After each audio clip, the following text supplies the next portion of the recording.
I just want to touch on in terms of XG. I mean, Spurs' XG yesterday, including the pen, was 1.62. Bournemouth had an XG of 3.19. And again, XG conceded. Spurs this season is absolutely awful. I think West Ham, Leicester, Ipswich and Southampton only have worse conceded XG than us. So you're looking at where we are and the company we're keeping. And that then does point back to the manager, doesn't it? Yes, and I look at those clubs that you mentioned. I've not seen too much of West Ham this season, but I've watched Leicester, Ipswich and Southampton all of last season and a lot this season. What they all do is play out from the back at the wrong times, and that's what Spurs do, and that's why the XG is so high against, because you're giving away silly chances. There was moments in the game against Bournemouth that we're looking at it. Vicario's running for the ball to run back to take a goal kick when they've just had an attack, and there's like 6 Bournemouth players and like 3 or 4 Spurs players, and played it out from the back. And Romero, I know we're going to touch on his rustiness, but I felt for him. I felt for him, because the one thing, you come into the team, you don't want to be put in that position when you're in your own box. Well, not in the first minute of a game, definitely. No. I just don't think we do ourselves any favours. And it's been the case for years. We did this under Conte. Agreed. So many individual errors leading to goals. And I just don't think, I mean, the way that Premier League football has changed, we all want to play out from the back, but sometimes you have to see what you've got in front of you. Like Southampton, you mentioned there, they can't play out from the back. They haven't got the personnel. We'd like to think we have got the personnel, but even when we didn't have Romero and Mickey van der Ven at the back, we're still going. We've got it in the corner. We're not like hitting the channels. And you just think, like yesterday, we had Dominic Solanke up top. Just hit him. Just go long sometimes. Like, it sounds like a dinosaur approach when people say that now, but sometimes it's the best needs thing. Must, right? I don't think it's a dinosaur approach at all. I think if you can see in the first few minutes of most games, Spurs are under it, right? You're sloppy balls, really loose in possession. If you know that you can't play out from the back like that, then don't do it. I'm not saying you have to hit a long ball up to Solanke every single time, but if you know it plays completely into the opposition's hands, like we'll use Bournemouth as the example, you know that they're going to press you high because they know that you're going to play out from the back. They know that you're going to probably be loose in possession, and they did that from minute one. It proved right, afterwards, and they continue to do it throughout the whole game. And we see this week in, week out. We've seen this under so many different managers. So is that then on the manager to then adapt on? Yes, 100% it's on the manager. 95% of that's on the manager. The other 5% are on the players. Sometimes you have to take it upon yourself as a player to go, we ain't playing short anymore because we keep getting caught out. But I played under Neil Warnock at Crystal Palace, and he was not the long ball merchant, because he wasn't. Everyone believes he was, nonsense. But no nonsense. His method was they cannot score if it's as far away from the goal as possible. Well, it's true. And we had big target men up front. Yes, we'd play out from the back because we had good fullbacks that could. We had Nathaniel Klein one side. Who do we have left back? Clint Hill, I think, was playing left back. We could play with the ball, but he was like, get it upfield. Let's get the knockdowns. Let's get the flick-ons. Sometimes you have to just go back to basics, right? Exactly. And when their team pushes back, you can then play up from the back and do what you're about. It's the whole system not suiting these players, because you've got Pedro Porro as a right back where he's maybe suited as a wing back. You've got Son on the wing where, Ange wants his wingers high and wide, and he wants to cut in and make something happen. You've got Brennan Johnson who can't take on a man. You've got midfield, like the midfield, there's no creativity yesterday. So to me it is square pegs round holes. But when you look at that midfield yesterday, like, I wasn't actually, when I saw the team sheet, I was like, okay, so what we're going to do here, they're going to let Bentancur sit, have Basuma a little bit more forward in kind of that 8 role, which we saw him at Brighton. We've never seen the best of him at Spurs, let's be honest. So a little bit more of a double pivot there, plus you've got the legs from Sarr. So I thought, well, actually, that's not a bad thing, because maybe we'll see Basuma be able to get forward and be a bit more creative like we did see him do, and kind of connect the dots. That was the most awful performance, like I said earlier. I mean, absolutely terrible from him. He's not it. I think we need to he weren't that expensive, 25 mil. We need to cash that in the summer. Just try and get what you can and upgrade. But I didn't actually mind that particular personnel. I think with Porro, I would always have Spence there for me, Spence and Udogie. I think in terms of defensively, that does add a little bit more stability for you. I think we spoke about it with Seb a couple of weeks ago. I would rather have that. Brennan Johnson can take or leave. For me, why would we not potentially explore Porro maybe in that forward role? In that forward role, we know he's a great crosser of the ball. He can get forward. That's fine. He's not the best defensively, but allow him to then actually maybe make that his own position.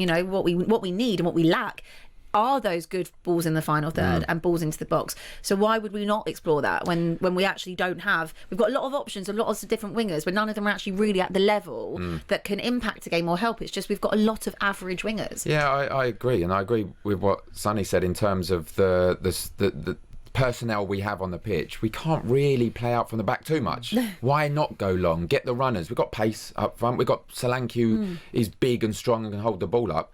Get runners in and around him. Get Bergvall in and around him as well. Because I look at the players that you mentioned, Basuma, Sarr, and when I talk about confidence, that you can be confident in terms of your actions, and I'm not saying they're hiding from the ball, but sometimes they make runs when they should be coming to get the ball. Exactly. Archie Gray in there would. Bergvall, who I think has been our star, along with Archie Gray and Jed Spence, always looking for the ball. Always. Gets the ball, makes a mistake, always going to get the ball. And I love that about him and about players. There's a few not taking responsibility. There's a few making runs away from the ball when they should be coming short. Ones. So how can you play from the back if no one's showing? You can't. No, I absolutely agree with you. We did welcome back Christian Romero yesterday. We also saw Mickey van der Ven. Every time Mickey tries to run, I'm just like, hamstring. I get all nervous. We did touch on, again, how sloppy Romero was. Is that just rustiness? Some people I saw online were saying, oh, no, we shouldn't be starting Romero. Well, how else? We've got to get them back in. Like, we need to get them back in the side. They've got to play. That's the thing. I'm not the professional footballer in the room, or former professional footballer, but I know there's a difference between fitness and match fitness. Of course. And he's not match fit at all. You can tell by those the decisions early on in that game, just as we were saying, play it long, that he's just got it in the corner, he doesn't know what to do, he's got the pressure of the pressing players, and he isn't doing any of the other players any favours, like Danzo, who, they haven't played together as a partnership. Vicario's just recently back as well. I mean, we're saying about match fitness, he's come back and been absolutely fantastic. Some of the saves he was making yesterday, kept it down to just 2, but I think with Romero, the problem is there's so much hype around it, and you mentioned it, like it's all like Argentina and being linked with Real Madrid.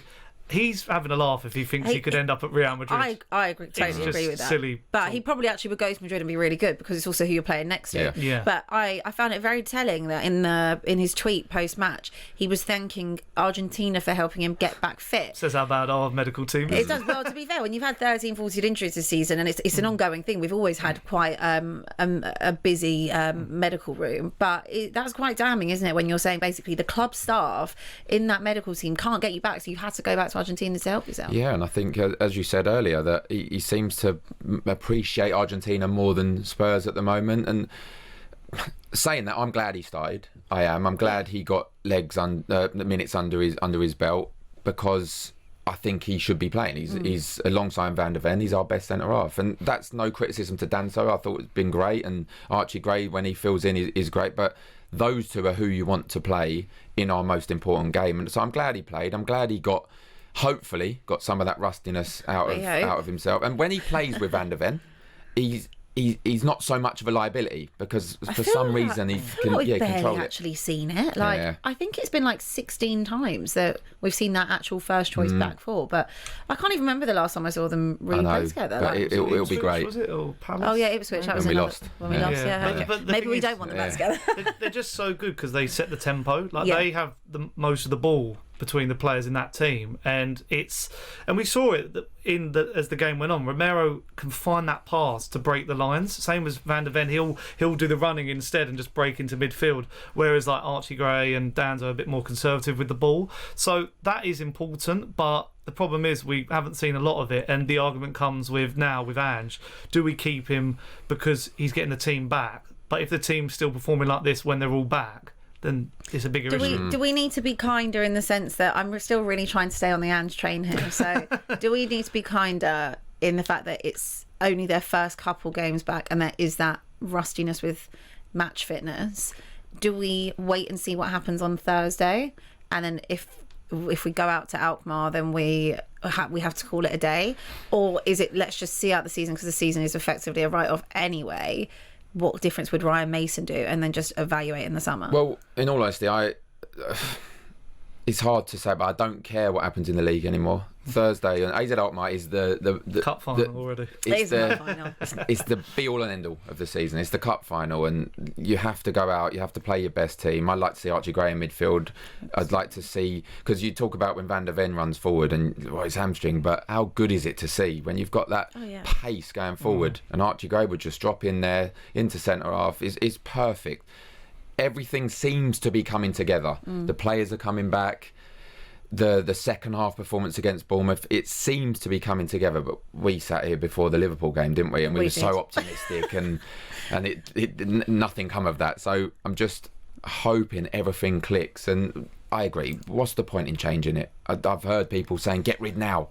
Get rid of Ange now and bring someone in. New manager bounce. You can't. Where are we bouncing to? With the greatest respect, Spurs are 13th still on 34 points. United bounce to 12. I mean, where are we bouncing to? We can't even bounce to 12th at this point because United didn't close the gap yesterday. Yeah. Brentford again, they lost at the weekend. Yeah. So Spurs are still going to just be bopping about in around 13th, 14th, position at the moment, depending on what happens with United. So, what's the point? Might as well just let the rest of the season go and see what happens. Yeah, I think just wait until the summer and reassess, because also the options who to bring in, we're saying about Iriola yesterday, is dress rehearsal ahead of the summer, but one, why would he want to? Because obviously this team now he's building at Bournemouth could get into Europe, some good players. I know they could get, Semenyo could leave, Kirkis could leave, but also he won't want to look at Tottenham now. He'll be looking higher. He'll be looking, say, Carlo Ancelotti was to leave Real Madrid. Yeah. Could he do a job there? Go back to Spain? I think we've really, done ourselves up here. And I've, like you two, I've been a big supporter of Ange, but at the moment, I'm not seeing any positives because the style of play hasn't been there. Even with the players coming back, I think we've made some mistakes in the transfer window. Was so panicky in that January window, and it's just a shame because that squad I still think has got a lot of potential to be higher than 13th in the Premier League table. 100%. But then what is our ceiling now? I'm not sure where we go next. 12. We've done everything. We're not getting into Europe unless we win Europa League, which will be incredible season in my opinion. You win the Europa League. Of course, we'd all absolutely take that. I look at Ange sometimes, and sometimes I watch his pre and post match, and I think, I'd love to play for him. Then sometimes I think, would he inspire me? It's that inconsistency of Ange. Is that creating the inconsistency in the team? I don't know. Does he come into the change room like that? We don't know. I'm trying to imagine his team talk yesterday, because does he go in and go hell for leather and Fergie hairdryer, or does he go in and go, right guys? Because sometimes we come out when we're leading at half time and then we go 1-1, 2-1 down really in quick succession. I've tried to ask, by the way. I know their fitness coach. I've tried to ask what he's like. I was wondering if you knew. I've just been left on 2 blue ticks. They don't get back to me. But I don't know what he would be like in that dressing room, but I think the players also have to be accountable for their performances as well. It can't just... We've done this, like we always say, we've had 14, 15, 16 different managers, right, under Enoch and Levy and whatever. Like, the players, I know they're not the same players that were necessarily there under Conte or whatever, but... You have to take accountability for yourself. 100%. And I feel like they get away with so much and get lots of manager sacks over the years, Poch being one. And you have to also look at your own performances. Yeah, the buck stops in the manager. We know that. Yeah. Managers end up losing their jobs. They get a nice payout when that does happen, but they end up losing their jobs. Ange doesn't want that to happen. No. We know that. Seems the players don't want that to happen, but AZ Alkmaar, first half against Bournemouth, they were rubbish. Let's be honest, they were rubbish. They weren't playing to anywhere near their capabilities and their ability. So they have to take responsibility as well as Ange, to be honest. I wonder, there was a bit of talk on Twitter as well about his post-match interview with the in-house media. And usually when they ask him a question being like, this is a positive going into Thursday, he usually would bat it away. But then he was just playing up to it and going, yeah, it's a positive. So it makes me think what's going through his head at the moment as well? Well, I think it's tough for him. I actually think he is a good manager. Yeah. I think that I like the style of play. I liked it when he was at Celtic. I liked it. I think we all liked it when he first came to Spurs. It just seems like it's just so inconsistent. Maybe the intensity of the Prem is probably why it can't be sustained, and that's why we get so many injuries. More games a week, isn't the more games that we have, obviously it's a lot more games. Well, I guess Celtic were in Europe, I guess. But I don't know. It is different. I know what people will say it's different, doing it in the J League or in the SPL, but I do think he would probably go somewhere else and be successful again, and we've seen that with so many different managers. So I always feel like the bottom line will always come back to one thing and one thing only, which is Spurs. People love a drop-off. People love a drop-off of big clubs. And whether people like to accept it, Spurs are a big club globally. They love Manchester United, who have dropped off this season. When Chelsea done it, everyone loves it. Spurs seem to be the favourites that people love to have a dig at. And isn't it? Exactly.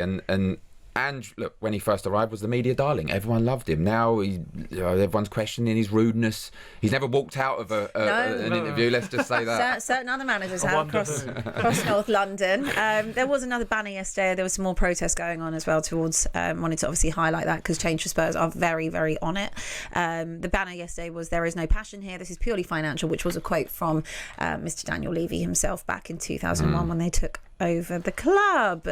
So not that I think he's bothered by it, not that I think anything's going to change, but long may it continue with these banners. We love to see them.